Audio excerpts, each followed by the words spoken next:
The world was changed in a single day.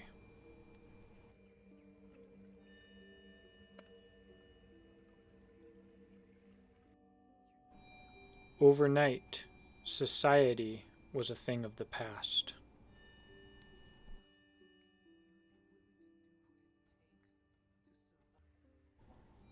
Hunting, foraging, plundering, and survival became an everyday reality.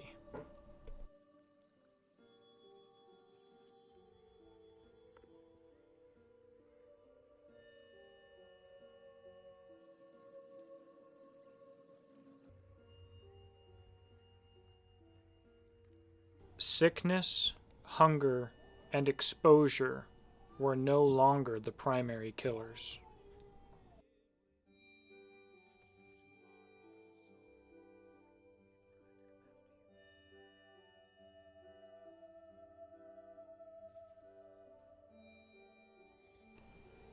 Following the desolation of the nuclear blast, refuge comes from abandoned buildings, trash heaps, and from what those who died during or after the blast left behind.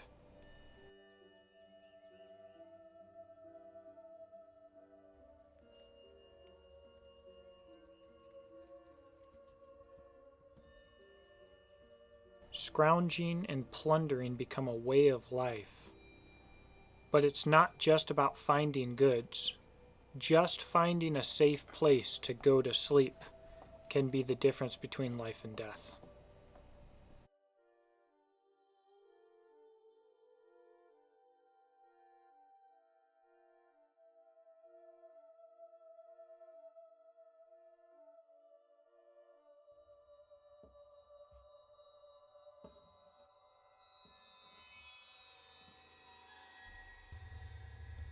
In Fallout, trading a day's worth of food or even multiple days worth of food for a water filter or a couple of rounds of ammo might be the best bargain you'll ever make.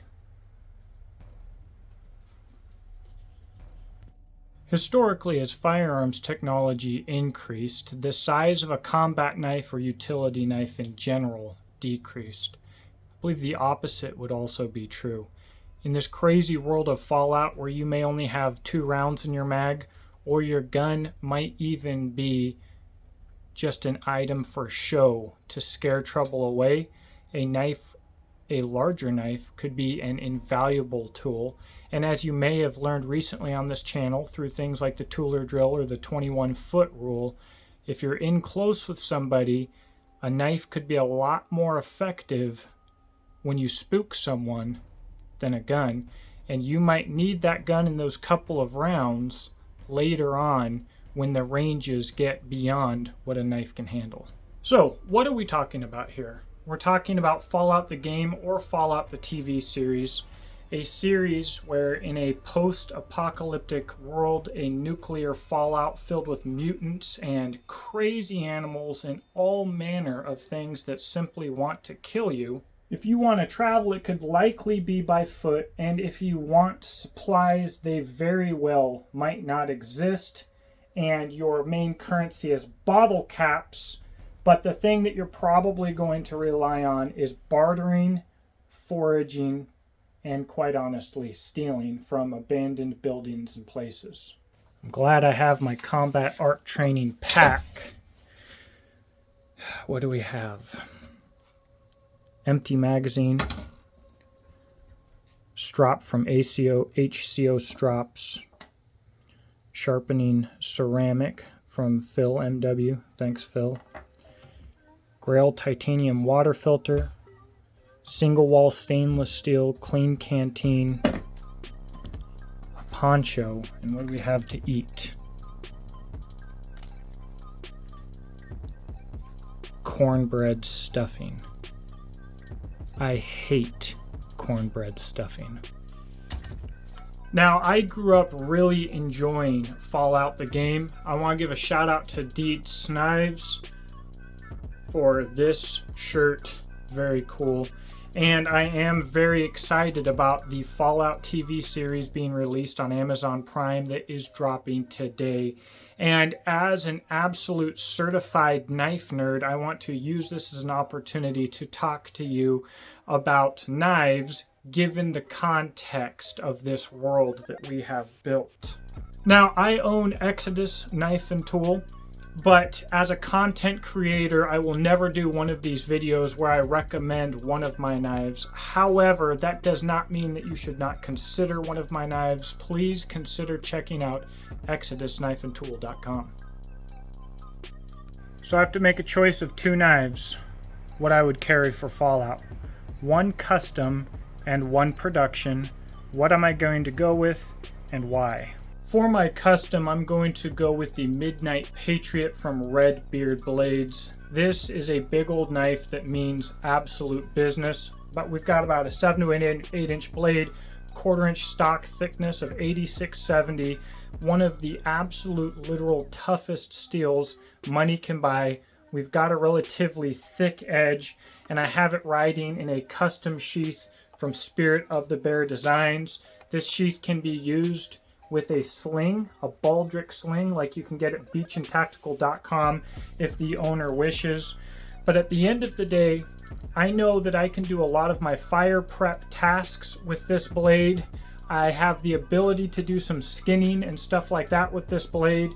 When this blade is used in anger, it has a whole lot of potential for penetration and reach, and we have an edge thickness here that is going to shrug off potential damage even if it weren't for the stock thickness and the incredibly tough steel. Mixed with the Spirit of the Bear Designs custom sheath, there's a lot of ways that I can choose to carry this knife. And if I were in a situation where things, not just people, but things, mutants, and crazy animals wanted to kill me, I possibly have very limited ammunition. I don't know when my next resupply is going to come, but I am looking for abandoned buildings to plunder and to sleep in. I think that this type of blade offers a whole lot of potential and practicality, and I think it's gonna get the job done for this situation especially. Now you may be wondering what I would choose for production knife. I want to back up a little bit and say, as a former military soldier who has direct experience in combat, actual combat, and also a survivalist and a bushcrafter myself, if I am going to be in this sort of a situation, and we are talking about knives that you would get beforehand when you had your pick of the lot, I'm not going to skimp. Money is not going to be the primary concern, and that is going to open up a lot of options for me. With that in mind, I chose to go with the TRC Knives Apocalypse. This big old hunk of Elmax made in Lithuania seems to be nearly the perfect size and balance of performance and physical attributes. Again, for if I need to do food, if I need to make fire, if I need to work on shelter, or if I need to use it defensively or offensively, be that because I'm in a close-in area with limited ammo and no chance of resupply, or I may have no ammo whatsoever. This is going to be a blade that's going to hold an edge a really long time, be tough enough, and really have a good balance of performance and capabilities.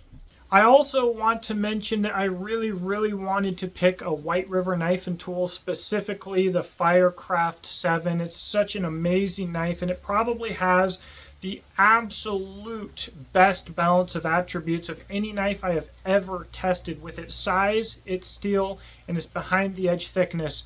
However, with mutants and crazy animals and the constant and robot, I'm simply going to harvest your organs. And the constant threat of death right around the corner, I wanted choices that were a little bit larger and a little bit more combative.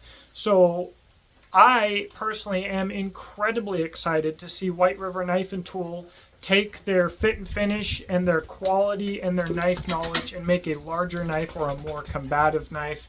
But that's why I didn't choose the FC7. I will say it would be a phenomenal choice. And there's a lot of guys who are going to pick something a little bit smaller. And I'm not here to tell you that that's a bad decision.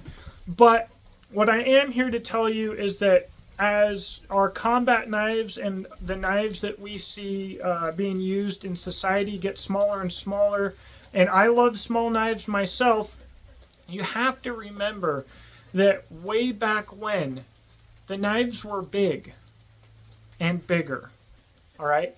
Primitive societies, your warriors had big knives. And people down talk the white man who came and settled throughout America, the white man who was known to be not as primitively skilled as the Indians and was mocked for carrying a big old knife. But these guys who were establishing this country, they were known for carrying big knives. And before you get onto the mainstream idea of how you view these people, I'd like you to look into the foundation of the state of Ohio.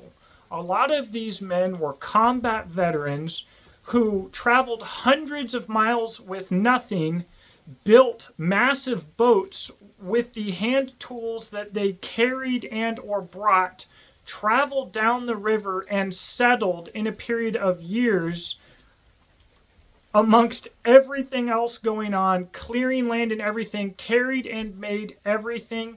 They were truly men among men. They were truly something that we could look up to now, and men that we do not have examples of today. So I would caution you before you think that the white man just didn't know what the crap was going on back then. They get mocked for those big knives. Think about it though. These guys were incredibly skilled, and I'm guessing that they were putting those big knives to work. I do truly think and truly believe that in this insane fantasy scenario, you're going to want something a little bigger. And you know what? If I did find myself in this position, there's a good chance I would go even bigger yet. In fact, I myself, through all of my missions as an infantryman and everything else that I did on foot, to include being out almost for a month straight, going from OP to OP. I was an infantryman, but I was a long-range reconnaissance guy, essentially a cool recon scout guy. I carried a big freaking knife. It was a horrible big freaking knife, but a big freaking knife. So I know a thing or two about carrying these. And that big freaking knife was on top of body armor, K-pot, bag, living supplies, etc. as well. So keep that in mind.